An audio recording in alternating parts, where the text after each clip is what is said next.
FTP நேயர்களுக்கு வணக்கம். 2026 ஆட்சி அமைக்கும் பட்சத்தில் தமிழ்நாட்டில் கூட்டணி ஆட்சி அமைந்தே தீரும் என அமித்ஷா அவர்கள் மாத்தட்டி பேசி சென்றார்.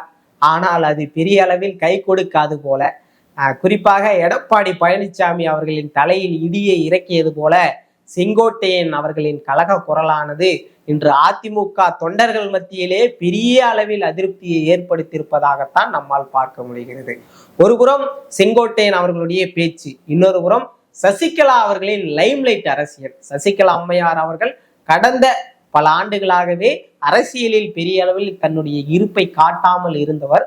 ஆனால் இப்பொழுது அவருடைய அறிக்கைகள் பெரிய அளவில் எதிர்பார்ப்போடு பேசப்பட்டு வருகின்றது. 2024 தேர்தலிலே திமுகவானது 40க்கு 40 இடங்களை பெற்ற பிறகு தமிழ்நாட்டில் பல்வேறு கட்சிகள் திமுகவிற்கு எதிரான ஒரு கூட்டணியை கட்டமைத்தே தீர வேண்டும் என்று பல கட்சிகள் தங்களுடைய வியூகங்களை வகுத்தார்கள்.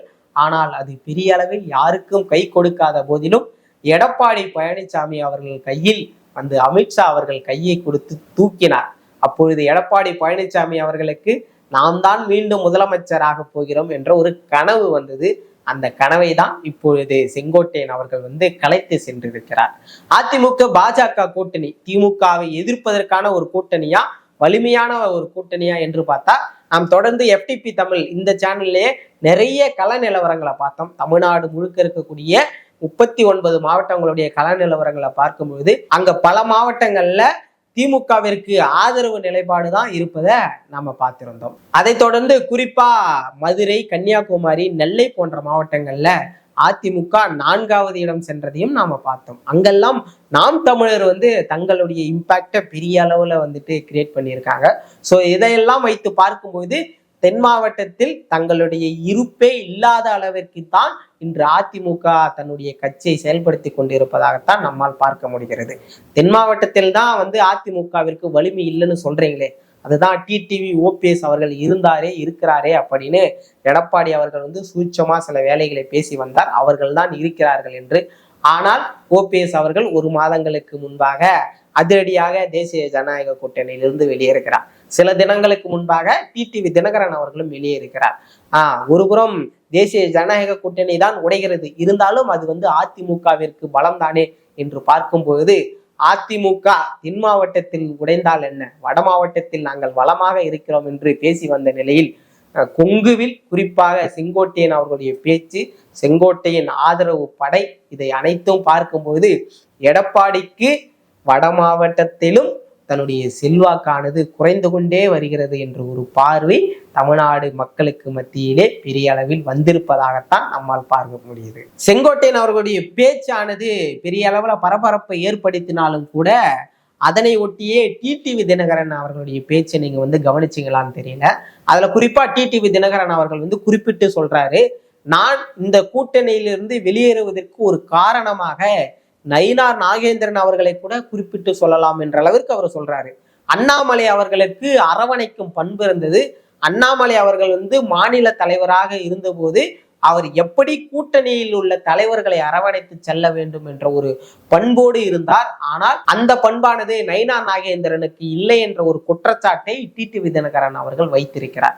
இதையெல்லாம் வைத்து பார்க்கும்பொழுது அதிமுக கூட்டணி தான் அங்கெங்கே உடைந்து இப்பொழுது சில்லு சில்லாக பிரிந்து கிடக்கிறது என்று பார்த்தால், தேசிய ஜனநாயக கூட்டணியில் இருக்கக்கூடிய மிக பெரும் தலைவர்கள் என்று அவர்களே சொல்லக்கூடிய டிடிவி OPS அவர்கள் எல்லாம் வெளிவந்த பிறகு தேசிய ஜனநாயக கூட்டணியிலும் அங்க வகிக்க ஆள் இல்லாமல் 2 கட்சிகளும் தனித்து விட்டதை போல இப்பொழுது தன்னந்தனியாக இருந்து கொண்டிருக்கிறார்கள். டெல்லியின் தேசிய தலைமையானது என்ன சொல்ல போகிறது?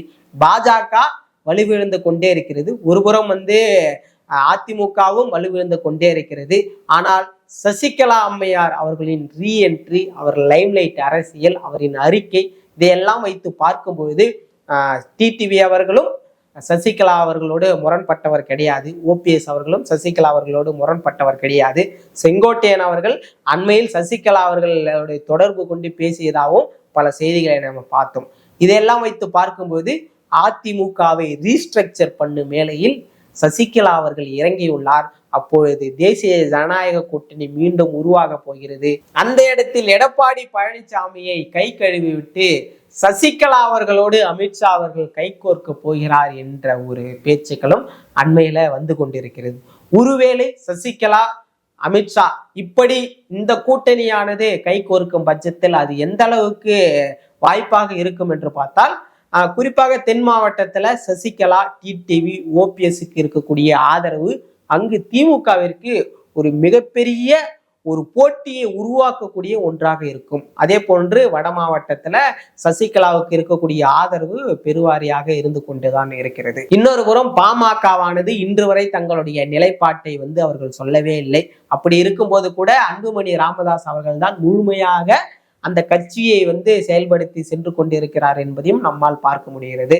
அன்புமணி அவர்களும் கூட மீண்டும் தேசிய ஜனநாயக கூட்டணியில் தான் அங்கம் வகிப்பார் என்ற ஒரு பார்வை இருந்தால், அப்படி தேசிய ஜனநாயக கூட்டணியில் பாஜக, புதியதாக உருவாக போகிற சசிகலாவின் அதிமுக, அதற்கடுத்ததாக பாமக, இந்த கட்சிகள் எல்லாம் அங்கம் வகித்தால் அது ஒரு பெரிய அளவில் அரசியல் மாற்றத்தை உருவாக்குவதற்கான வாய்ப்பை ஏற்படுத்தி கொடுக்குமா என்று கேட்டால் அது தெரியவில்லை. ஆனால் எடப்பாடிக்கு மேலாக ஒரு திமுகவிற்கு எதிர்ப்பான டஃப் கொடுக்கக்கூடிய ஒரு இடத்தை இந்த கூட்டணியானது உருவாக்கி கொடுக்கும் என்றுதான் தேசிய தலைமையானது தங்களுடைய சைலண்ட் பாலிடிக்ஸை செய்து வருவதாகவும் நம்மால் பார்க்க முடிகிறது. இதையெல்லாம் வைத்து பார்க்கும் பொழுது சசிகலா அவர்கள் முன்னாள் அமைச்சர்கள் ஒவ்வொருவராக அதிமுகவில் இருந்து பிரித்து தன்னோடு இணைத்து புதிய அதிமுகவை உருவாக்கி அதிமுக சின்னத்தை தன்வசப்படுத்தி அதிமுக பாஜக கூட்டணி மீண்டும் உருவாகும்.